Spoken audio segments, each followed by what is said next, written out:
Today I'll be telling you about the last center of Sahasrara. This last center, the Sahasrara, is contained in the limbic area of the brain. Now the central power is the Kundalini. That has to rise and penetrate through different chakras, enter into the limbic area and enlighten the 7 pithas, seats of these 7 chakras. So it penetrates through 6 chakras, enters into the limbic area, enlightens all the 7 pithas in the brain, which are placed along the midline of the limbic area. So we started from the back, is placed here. At the back is the Muladhara chakra. Around it is the Swadhisthana. Then is the Nabhi. Then the heart. Then the Vishuddhi, and then the Agya. So all these 6 centers are combining to make the 7th center. This is a very important point which we should know. Sahasrara is actually the assemblage of these 6 chakras and is a hollow space. On the sides of it there are 1000 nadis, and when the light penetrates into the limbic area, then the enlightenment of these nadis take place. And you can see them as flames, very gentle flames burning. And these flames have all the 7 colors that you see in the Vibgyor.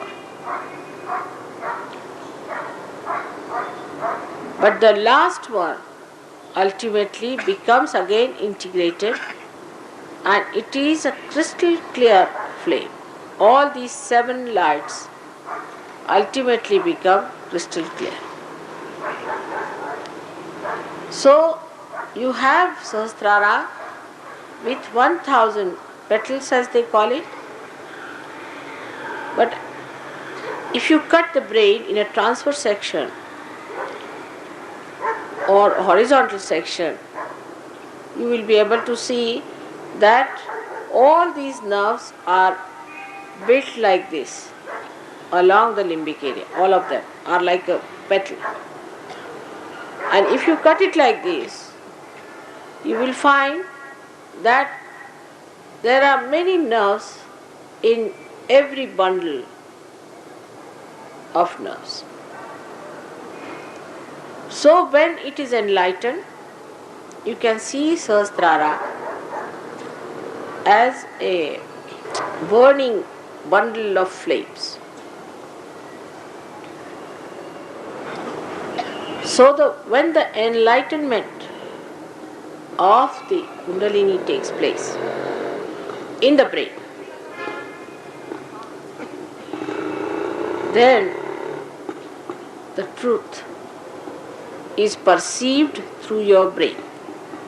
That's why it's called as Satya Khand, means you start seeing the truth perceived by your brain.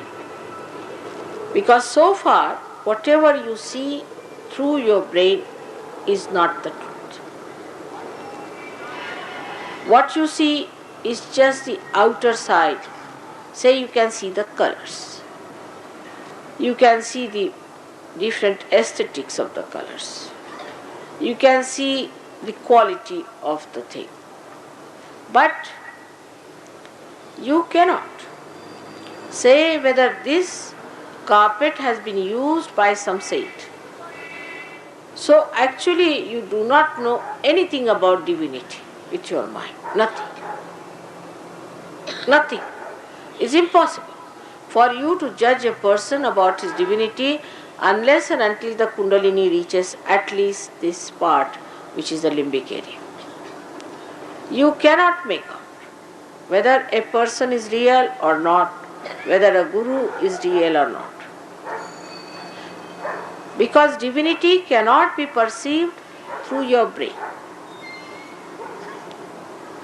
unless and until this light of your spirit shines into it. Now the spirit is expressed in the heart, is reflected in the heart. The center of the spirit, we can say, is in the heart. But actually the seat of spirit is above, here. Now the essence of Sahasrara is integration.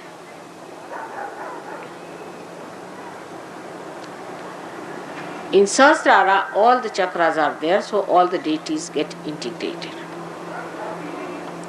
And you can feel their integration. That means when you get your Kundalini in Sahasrara, your mental, emotional,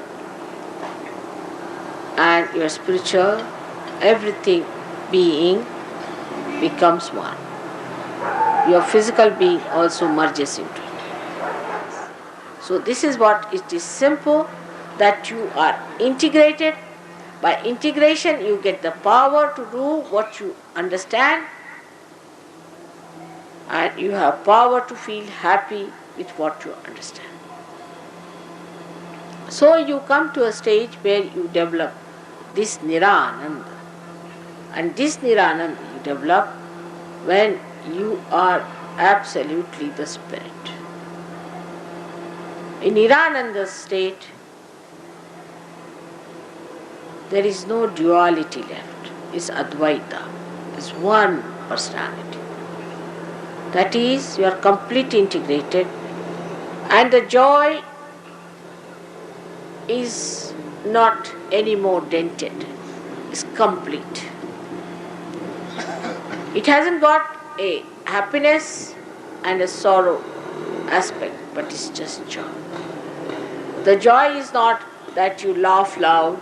The joy is not that you're always smiling. No. It's the stillness, the quietude within yourself, the peace of your being, of your spirit, that asserts itself into vibrations. You feel that when you feel that peace, you feel like light of the sun, the whole rays of that beauty spreading. The Sahasrara is the blessing of the heavens, I should say. It has worked out so well. It's very difficult to break the Sahasrara. And when I really broke it, I didn't know that it would be that successful. But gradually it has taken its roots. Now let this truth take its root within yourself through your Sahasrara. And once this truth becomes absolutely the light that guides you, the light that nourishes you, the light that enlightens you and gives you a personality that has the light, then only you should know that your Sahasrara is completely enlightened by your spirit. Your face should be such that people should know that there's a personality who's standing before you who is light. This is how Sahasrara is to be looked after.